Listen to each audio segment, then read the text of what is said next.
Okay, in this question we have this alcohol and reacting it with a strong acid such as sulfuric acid. So again, like any other acid, sulfuric acid is a source of H+. Anytime we have an alcohol and an acid, we can get reaction, and the alcohol can pick up the H+.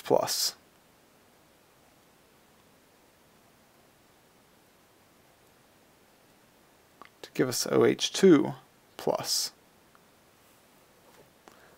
And that's a good leaving group. Now if we break this H2SO4 up, we essentially have H+ and HSO4-. This is not a good nucleophile. In fact, there's really no good nucleophiles in this reaction system. So we're not going to get any type of nucleophilic substitution, but we're going to get elimination.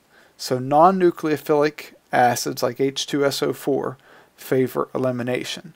And the way that's going to occur, because we have this leaving group and this carbon is tertiary, we'll get loss of water to form the carbocation.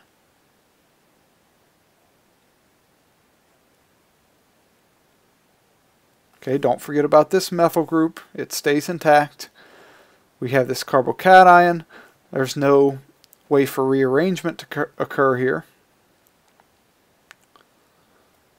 So now what's going to happen is just an elimination process. And we have beta hydrogen at this position and this position, although those two positions are equivalent. And we have beta hydrogen on this carbon. Okay, so we can do this elimination, but through this E1 process we get the Mohr substituted alkene, or the Zaitsev type elimination. So we're going to get the alkene at this position or this position, which in case they would be equivalent. So to do this we need a base. We could use the HSO4- as our base, or this water we lost as our base. We'll just use the water. So we have the lone pairs on that water, which can act as a base,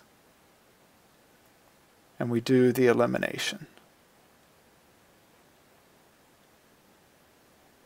Again, leave that methyl group intact, and then we just draw in our double bond, and that would be the product for that reaction. For this next reaction, we have this paratoluene sulfonyl chloride. Just to remind you of the structure.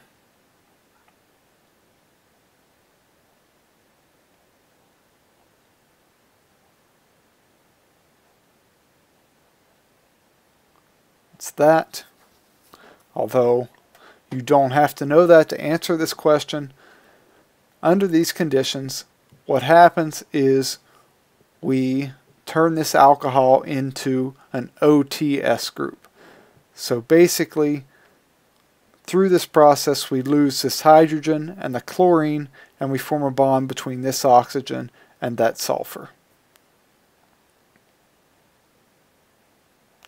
The easiest way to draw this though is just we leave our O, we lost the H, and then we add our TS onto that.